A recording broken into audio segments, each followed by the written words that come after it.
Hey guys, what's up and welcome to the Shiny Record channel. Now, today I'm going to go through my Pendulum deck. At this point, that's what I believe it's called, Pendulum, because there are way too many archetypes for Pendulums now, and we're playing them all together. I'm a bit rusty. It's been a while. I haven't played Yu-Gi-Oh! In a long time. I just entered one tournament and that's it for like a month. Haven't been practicing online or anything. I didn't get a chance to build the Draco Slayer version where you'd play Ignister and do the magical stuff that they do and build your boards. I do believe it's a stronger build than what I'm playing. Right now, I'm just playing, well, this deck on a whole, because I have everything except for the Hieratic Link monster. Once I do have one, I'm going to change over to the Ignister route. For those who bought the Endymion structure deck and isn't sure exactly what to do, this is what this deck profile is for. So if you're already a pro player, you don't need my assistance. If you want to stick around for opinions and tips, then let it be, but there won't be any other reasons here. Let's go through the monsters. Triple Harmonizing, our main staple for the deck. If this card was hit, then we would have considered changing deck. And even then, the deck would still be good with even one Harmonizing. Fang and Poison. You can, interestingly enough, you can play multiples, but you don't have to. One Oath. I choose to play one Oath because of the Dark Worm plus Pen Call combo. So Oath is actually important in that regard, because if I'm going to build that entire board using two cards, might as well have plays. Then we have Pit and Dragon Caller. Pit did absolutely nothing for me throughout the tournament and constantly. I'm really planning to remove him and place in a secondary Fang, and I might bump up the Purple Poison to 2. Because the deck has a problem with low scales. Because you play a lot of high scales and very few low scales, it conflicts. The thing is that if your opponent, let's say, just 20 and destroys your low scale only, you might not necessarily have a next low scale on hand. While the deck itself, you can search out majority of your low scales. It is more than a half of your monsters in your deck is high scales. So just be careful. Then we have Time Gazer as our last magician, and it plays a part in the turbo engine of the deck, which goes with our triple Chrono, triple Dark Worm, and the Gate Zero. Now, I had a problem with the Gate Zero playing one, mostly because I believed I genuinely wanted space in the deck, so I cut it down to 1, but I regretted it. I surely missed the second. I don't know if I changed the build, I'm going to miss the second, but this, it was like it's almost glued to my hand almost every duel. I found it so many times, it's ridiculous. I'm not sure if it's just my bad luck or what, but I'm interested enough thinking I want to play back 2. Then we have triple Curtain Raiser, another part of our turbo engine to the deck. We're playing a lot of turbo. Curtain Raiser was actually really good. It didn't really stop me from doing what I would normally do. Then for the Endymions, we have one Big Boss, triple Servant, and one Magister. I have to talk about this a little. Well, obviously, the whole world knows that Servant is the god card in here, and I don't know why it's common, but whatever. Servant is good. You play one Endymion, you don't need to play 2. A lot of persons under the assumption you play 2. Before you play 2, play one Magister. So consider this your second Endymion. You might wonder, what does this do for you? Not only will it go to the scale and it's easier to come out, if it gets destroyed on the field, it goes back into your scale. So for the whole tournament, I've been recycling them. So if I literally summon them, leave them on the field to get destroyed, go back in scale, and I'm off again. And this card, on the other hand, it will special summon from an extra deck a monster that I can put a spell counter on. I think some persons got it wrong. They thought it can only summon an Endymion. It doesn't summon an Endymion. It summons even a mystical beast. And in my opponent turn, I can remove 3 counters off it to special summon another monster you can put a spell counter on from your deck. So it's not limited to any of these cards only. You can do it with your mythical beasts as well.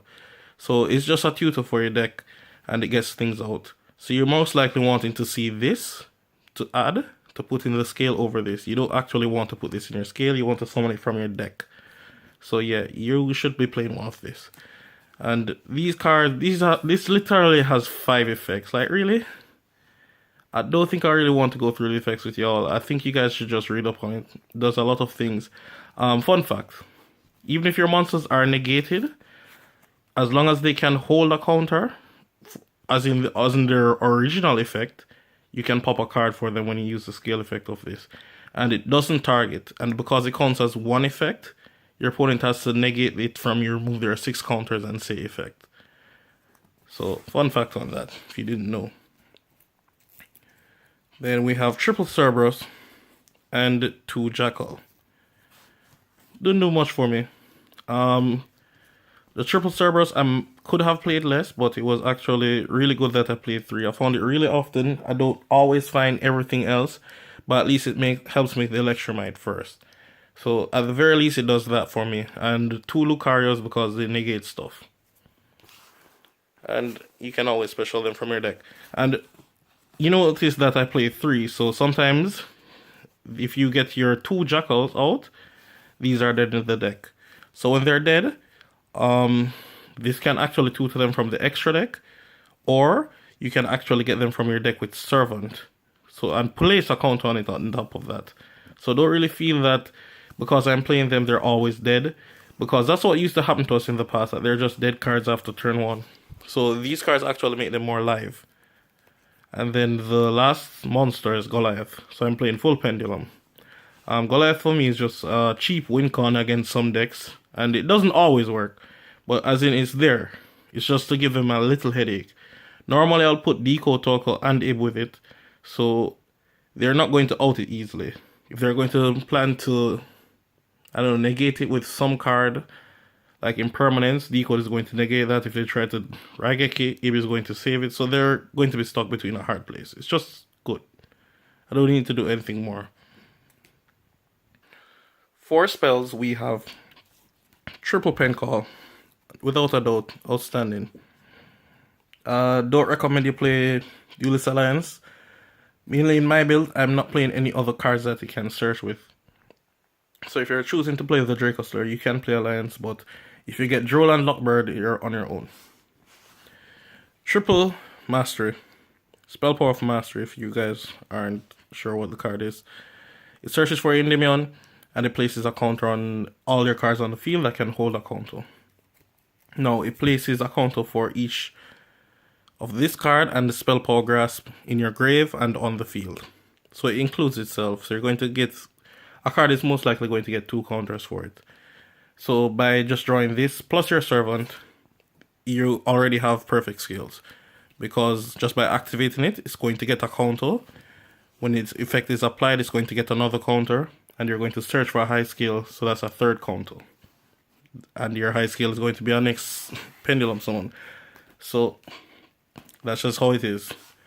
Then Triple Shrine and the Foolish. I know a lot of persons chew me out for this, but honestly, I prefer find Shrine than any monster in my deck, and I know a lot of you agree. You prefer to find Shrine than any monster in your deck. I haven't regretted playing 3 yet, and there are times where I find multiple, but it's just like, it gets me so far ahead, there I shouldn't complain. Now we're off to the extra deck. For the extra deck, we have 1 Eraserhead, the Mach 5 Speed Racer, Iggy Azalea, making boards, breaking boards, Randy Savage, Boo's Yu-Gi-Oh! Career, Ricky Spanish, Dank Rebellion, Todoroki Ice, I don't even remember his name, from Fairy Tail. What's the Light Dragon Slayer? I don't even know. My ex-girlfriend. My other ex-girlfriend. Triff. Decode. AKA Yusaku's Ace Monster. Not Firewall, but this card. And Megatron. The last card doesn't really matter. Let's just call it a placeholder because I don't have the bar load anymore. I borrowed a bar load, and which was really important to finish in the deck. Now, if unlike me, you're going to play the Ignister out, you're obviously not going to play these. But for now, I think every card is self-explanatory. There's no need to second out yourself. If you play the deck, you know all of these are for, and you don't need an explanation here. But for once, I'm going to go through my side deck. Now, my side deck is just 5 cards, but it works. Triple Lava Golem, triple Denko Seka. I love this card. It wins so many games. It's won me a ridiculous amount of games. For now, I'm testing the triple Jordan Lockbird. As in, I got them in the structure. Like, why not test them out? It has been good so far because it stopped dangers for me, but I didn't get far ahead enough just to exploit them some more for their weakness regarding this card. Then I have triple Call by the Grave, just for when you're going first and you know you're going opponent going to send a lot of cards for you to stop you. That's what they're for. And the triple red reboot. I think these are pretty standard.